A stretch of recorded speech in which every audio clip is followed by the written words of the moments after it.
Tariki 28 z'ukwa 2026 nibwo Israel bifashijwemo n'inshuti yabo y'akadasohoka mu bya gisirikare Leta Zunze Ubumwe za Amerika yagabye igitero karundura muri Iran, aho byabaye nko gukora intare mu jisho yarakaye, kuko Iran ni igihugu giteye ubwoba ku isi mu bya gisirikare, kabone na bariya biyita bambere ku isi mu bya gisirikare aribo Leta Zunze Ubumwe za Amerika.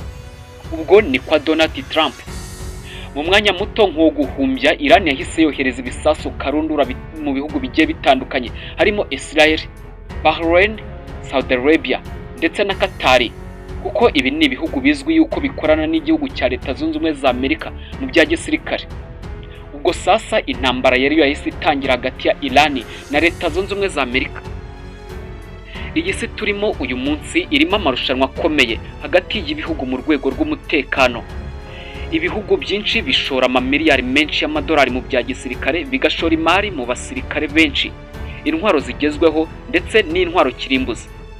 Ariko se ubundi ushobora kwibaza ati ni ibihe bihugu bifite igisirikare gikomeye ku isi? Muri iki kiganiro tugiye kurebera hamwe ibihugu bitanu bya mbere bifite igisirikare gikomeye ku isi, turi buze kugendera ku bushakashatsi bwakozwe.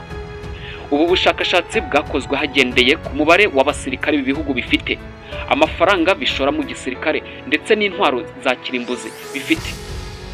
Njye tugiye kubona muri iki kiganiro, nitwa Leo Dukuze, nguhaye ikaze.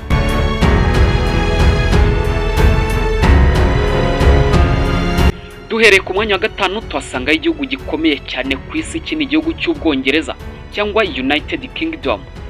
Ubwongereza ni igihugu gifite igisirikare gikomeye ku isi, kuko gifite abasirikare benshi cyane bagera ku 331. Iki kikaba igihugu gifite ingengo y'imari mu bya gisirikare ihambaye cyane, kuko gifite cyangwa gikoresha miliyari zigera kuri 68 z'amadolari buri mwaka. Iki kikaba n'igihugu kandi gifite intwaro zikomeye cyane ku isi, aho gifite intwaro zirimo submarines zitwara intwaro kirimbuzi, indege z'intambara nka F-35, Navy ikomeye irimo aircraft carriers zigiye zitandukanye. Ubwongereza kandi ni kimwe mu bihugu bifite intwaro kirimbuzi zirenga 200. Ibi bigatuma igihugu cy'Ubwongereza kiba igihugu gikomeye ku isi mu bya gisirikare. Ku mwanya wa kane tuhasangaho igihugu nacyo gikomeye cyane ku isi, kuko ari nayo mpamvu kiza ku mwanya wa kane. Iki ni igihugu cy'Ubuhinde. Ubuhinde ni igihugu gifite igisirikare kinini cyane ku isi mu mubare w'abasirikare. Igihugu cy'Ubuhinde gifite abasirikare benshi cyane, kuko gifite abasirikare bagera kuri 1,450,000 z'abasirikare kandi bari mu kazi. Iki gihugu aho utinyira gikoresha imari iri hejuru cyane mu bya gisirikare, kuko gikoresha ingengo y'imari ingana na miliyari 75 z'amadolari kandi buri mwaka.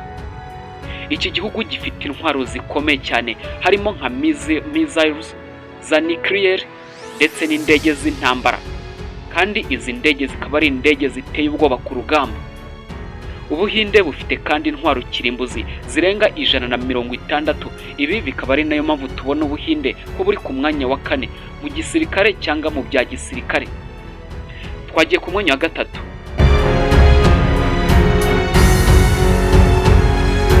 Ku mwanya wa gatatu tuhasangaho igihugu gikomeye ku isi kandi kikaba ari n'igihugu gituwe cyane ku isi.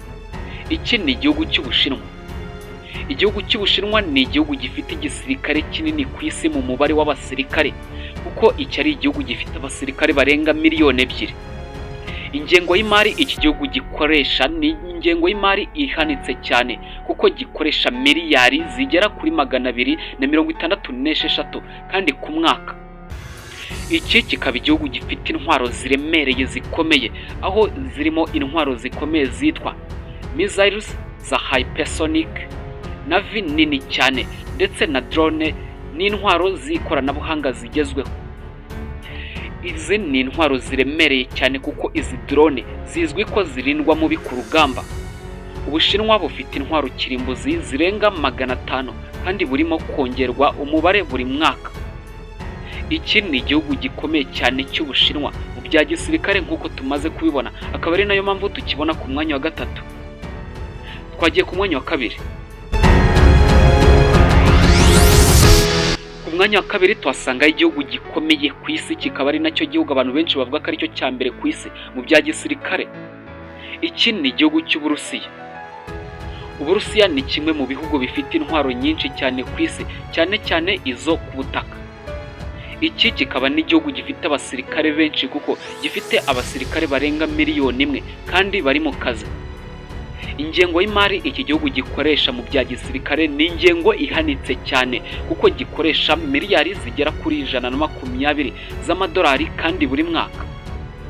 Iki kikaba ari igihugu gifite intwaro ziremereye cyane, aho gifite intwaro zirimo nka missiles za hypersonic, kandi kikaba ari n'igihugu gifite defense system nka S-400 na S-500.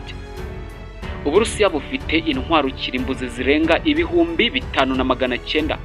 Uyu akaba ari umubare munini mu bya gisirikare muri rusange. Iki gihugu cy'Uburusiya akaba ari nayo mpamvu tugisanga ku mwanya wa kabiri mu bya gisirikare ku isi. Ushobora kwibaza uti ni ikihe gihugu gikomeye ku isi mu bya gisirikare? Ariko mbere yuko tujya ku mwanya wa mbere, niba kunze kino kiganiro kandi ukaba ukunda ibyo dukora, kora kuri subscribe, uko tuzajya twibanira buri munsi kuri muyoboro wa YouTube abasobanutse kandi basobanukiwe witwa Leo TV Entertainment. Twagiye ku mwanya wa mbere. Iyo tugiye ku mwanya wa mbere tuhasanga igihugu gikomeye cyane ku isi kuko buri muntu wese utuye hano ku isi iki gihugu ndakeka kakizi mu matwi ye.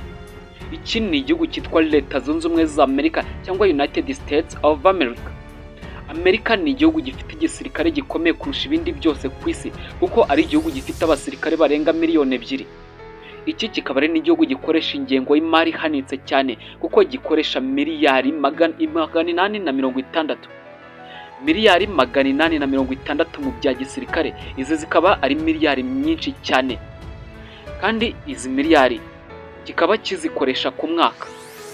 Iki kandi kikaba igihugu gikoresha intwaro zikomeye cyane. Iki kikaba ari igihugu gifite intwaro zirimo nka aircraft carriers zigera kuri 11, indege zirenga 13,000, submarines zitwara missile za nucleaire, kandi kikaba gifite na satellite z'intambara ziremereye. Amerika ifite network y'ibirindiro bya gisirikare birenga 700 ku isi, bituma ishobora kugera aho ariho hose ku isi kandi vuba. Nkuko twabibonye, ibihugu nka Amerika, Uburusiya n'Ubushinwa bifite ibisirikare bikomeye cyane kubera amafaranga menshi bishora mu bya gisirikare, ikoranabuhanga rihanitse n'umubare munini w'abasirikare. Ariko nanone imbaraga z'igihugu mu bya gisirikare ntizishingira gusa ku mubare w'abasirikare, ahubwo zishingira ku ikoranabuhanga, ubukungu n'imyitozo y'ingabo. Niba kunze kino kiganiro, kora kuri subscribe, like and share, maze tujye twibanira buri munsi. Njyewe nitwa Leo Dukuze. Ndagushimiye cyane. Icyo nakwifuriza nuko amafufu n'amafaranga byakomeza kugufubika maze ugakomeza kugubwa neza. Ndagushimiye cyane.